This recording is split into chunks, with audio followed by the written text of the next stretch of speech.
On May 16th, 1991, a brand new attraction opened at Disney MGM Studios in Florida.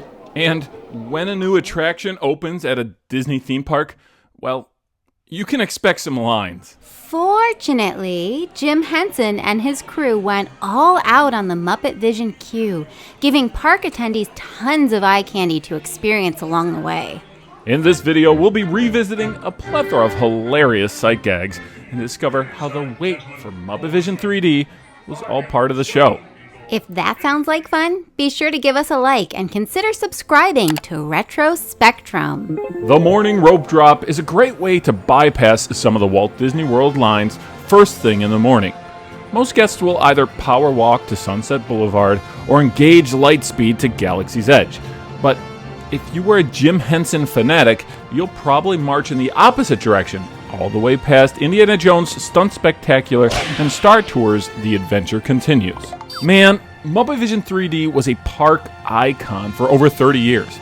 As you'd approach the building, you'd notice a tall cutout of Sweetums playing a game of paddleball. Hey, Sweetums, that's a great effect! On the right side, Statler and Waldorf can be seen sporting their vacation gear, looking like a couple of elderly tourists. I hear Muppet Vision 3D is better than getting hit on the head by a 2x4. Well, I won't believe it until I see it. Let's go in. Oh, ow! Just check out the glory of Muppet Vision 3D in the 1990s. I think we can all agree the excitement of having a giant Kermit greeting you above the front entrance was vastly superior to the theater marquee. Plus, that original logo had this wonderful 90s aesthetic that was so fly, it makes me want to hijack a time machine and visit Disney MGM Studios during its heyday. You got your tickets? Matter of fact, I just remembered I left my wallet in my knapsack back in the swamp. Oh, that's too bad. Any of you guys got any money on you? Well, gee, Kermit always does that stuff for us. Yeah. Well, I guess that means, no Walt Disney World today. Oh. By the way, do any of our viewers remember that big yellow hot air balloon? Sure, it's an uncommon form of transportation that actually appears in Jim Henson's projects quite frequently. Up and away, my beautiful balloon. Look at that, look how small the people look down there. That's it. The sky is clear. The hot air balloon at Muppet Vision 3D caught the attention of guests visiting Disney World, encouraging them to experience the iconic attraction. I mean, Kermit looks so happy, and that wonderful shade of green just popped on the yellow balloon. Hey, speaking of popped, the hot air balloon was taken down after more than 2 decades in 2018, thanks to a galaxy not so far away. I guess some people thought it might have been too distracting to see Kermit's face in Galaxy's Edge, which I think is completely ridiculous since Jedi Master Yoda was also a green Muppet. My life as a Jedi Master who is green. Very difficult it is.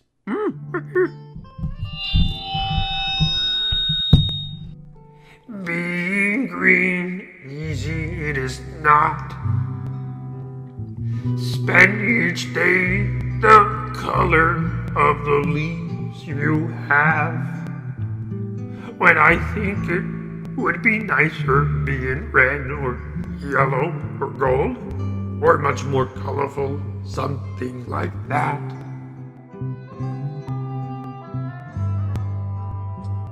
Being green, easy it is not. It seems you blend in with so many ordinary things, and people tend to pass you over, 'cause standing out you will not, like flashy sparkles on the water or Star Wars in the Skywalker. I wonder if you'd actually be able to see the balloon from Galaxy's Edge. I'm not sure. Maybe. One thing that remained unchanged was the clock tower immediately below the hot air balloon. Sure, it can tell time, but if you look closely, you may notice a weirdo hanging from one of the hands. Gonzo, we're coming! This is the place to be. Whoopee! Now, let's take a tour of the extended queue. As you make your way through the line, you may get the feeling you're being watched. which is probably true since there are eyeballs and goofy grins hanging out all above you. Hey, guys! Help! Haven't I been here before? Wow, is that weird or what? Hey, Tom! Now, if you were a true Muppet fan, you probably already knew about this next Easter egg. While walking through the extended queue, you'd notice a wooden structure near the back end.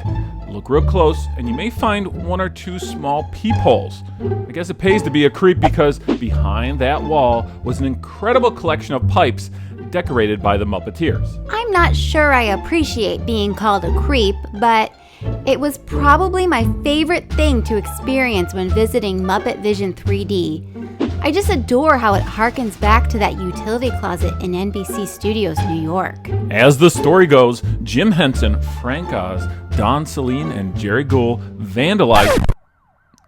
decorated a bunch of dusty old pipes while waiting to appear on the Jack Paar program. The Muppets.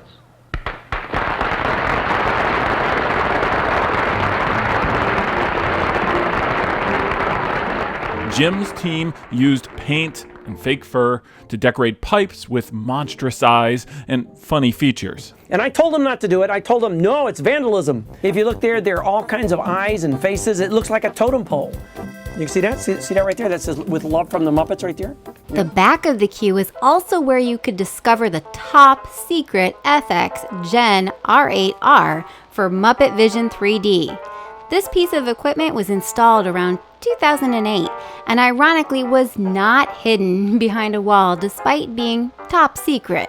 As you'd continue walking through the extended queue, you'd encounter some truly outstanding movie posters. For example, who remembers the classic Hollywood musical Follow the Feet? Or that wonderful aquatic action film Dive Hard 2, starring Dr. Bunsen Honeydew and his assistant Beaker. Ah, yes, just when you thought it was safe to go back into the water, somebody drained the pool. Yippee-ki-yay! Beaker! Beaker also appeared in It Called from Outer Space. That poster was a lot of fun, and so was the Pig-Sidon adventure. And my personal favorite, The Bride of Froggenschwein. Ah, he's alive! Oh, no, he's dead. No, he's alive! Well, he better be alive! Oh, don't worry, Piggy, I'm alive, but I wish I were dead. But as I was saying, he is alive! There were a couple more modern-looking posters as well, like Wild Frogs and the Pirates of the Amphibian. Well, you see, not all treasure is silver and gold there, mate. Well, this is the day you'll always remember as the day you almost caught Captain Jack Sparrow! Yay! Oh, and here's a few more posters you've just got to check out. The black and white classic, To Have and Have More, and the science fiction masterpiece, Star Chores. I'd trade Smuggler's Run for a 3D version of this film any day of the week. There's one more fixture you should experience before entering the show building. Take a look at this blue pipe that bears a striking resemblance to Gonzo's nose, complete with a pair of 3D glasses. Now, let's head on into the show building and see what else we can find. There are a ton of incredible sight gags you'll want to experience before actually entering the theater. To the right of the entrance, you'll notice a small security desk with a few wanted posters located in the back, and a 12-month calendar featuring supermodel Miss Piggy. Unfortunately, no one seems to be around, and the sign reads, "Back in 5 minutes, key is under mat." Take a look under the mat lying on the floor. They weren't kidding. There is an actual key hiding underneath.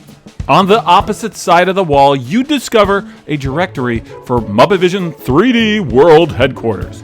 The directory included the Institute for Heckling and Browbeating, located in the Box A Mez. That's the same mezzanine box where you'll discover both Statler and Waldorf hanging out inside the theater. You'll also discover the Muppet Kitchen and Pyrotechnic Research, the Department for Poultry and Mold Cultivation, Patriotic Analysis and Protocol, the Sartorial Accumulation Division, and the Academy of Amphibian Science. Animal leads the Division of Decibel Development, followed by Attitudinal Adjustment and Groove Testing, the Department of Comedic Timing and Delivery, Bean Bunny can be contacted through Cute, Cuddly, and A.W. Shucks Attorney. Just a few feet away, you could find a dustpan featuring the drummer for the Electric Mayhem. But don't get too distracted, or you might bump your noggin. Oh no! There was a large archway with a chunk broken off of it. The writing on the wall read, "You must be shorter than this to enter." Maybe that monumental Muppet Sweetums never got the message. Now let's shuffle down a long hallway, past the stress testing department, and head inside Stage 3D. After you snagged a pair of 3D glasses, take some time to appreciate some of the incredible props and Muppet memorabilia. There's a portrait of King Fozzie VIII and a scaled-down model of the swine track from Pigs in Space! Several of your favorite Muppets store their equipment in the pre-show area, like the Electric Mayhem and Sam Eagle's patriotic paraphernalia. You'd discover the great Gonzo stuff near a barrel of banana puree, and if you find produce particularly interesting, check out this box of 2D Fruities. Oh, and here's a fan favorite sight gag that often gets overlooked. Take a look at the net hanging from the ceiling full of Jell-O cubes. You heard me right. It's a net full of Jell-O. Say it quickly and it sounds like Annette Funicello, one of the original Mouseketeers. It's an outrageous visual pun that feels right at home with the Muppets' offbeat sense of humor. Hello, sports fans. This is Louis Gazager welcoming you to the wild world of Muppet Sports. There were also several football helmets hanging out above the crowd. Look closely and you might even find your favorite team. What? Yes! Several televisions can also be seen hanging from the ceiling. The 13-minute pre-show was hilarious and worth arriving a little bit early in order to experience the video in its entirety. It was your first opportunity to encounter the Penguin Orchestra and a special group that was unfortunately cut from the final show. Hi, I'm Dorothy. I'm Dinah. I'm Max. Yeah, Debbie was sick, so the union sent me. Debbie was sick, so the One of the best parts of the pre-show video was the tremendous tap dancing display with the great Gonzo and the added cultural component of a pot of flowers balanced on my head. Hit it, Rusty.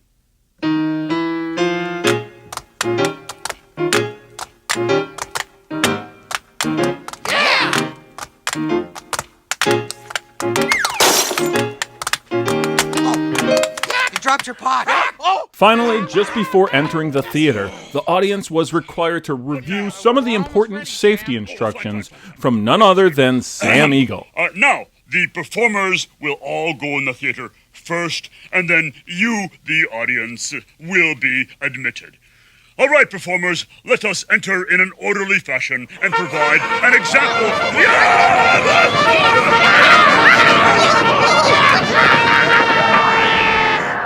Will somebody please take over? The Muppet Vision queue and pre-show was so very entertaining and helped get attendees hyped for the actual show. It almost made me wish for a busy day at the park in order to experience the extended queue and all those incredible sight gags. Honestly, I'll probably miss everything leading up to the show just as much as I miss Muppet Vision 3D. And speaking of which, our next video in this series will explore that iconic attraction and Waldo, the spirit of 3D. Hey, I'm free! Taxi! All right, now I'm getting out of this place. Now before we head out, we'd love to hear from you in the comments. Who's your favorite Muppet? And are you going to miss Muppet Vision 3D? Tell us about it in the comment section below. What are you doing? You burned all the food, the shade, the rum. Yes, the rum is gone. But why is the rum gone? One, because it's a vile drink that turns even the most respectable men into complete scoundrels. And while you're down there, let's all say a huge thank you to our buddy Chris for all the amazing voices he gave us in this video. He didn't just understand the assignment, he aced it. They won't see it! But why is the rum gone? If you want to experience even more of his wacky hijinks, Be sure to subscribe to Crisscross Media on YouTube. Hey, thank you so much for watching this episode. Yeah, don't forget to hit the like. And on your way out, don't forget to subscribe to Retro Spectrum, man, because you don't want to miss a single episode of Details. Brandon! Brandon! Brandon!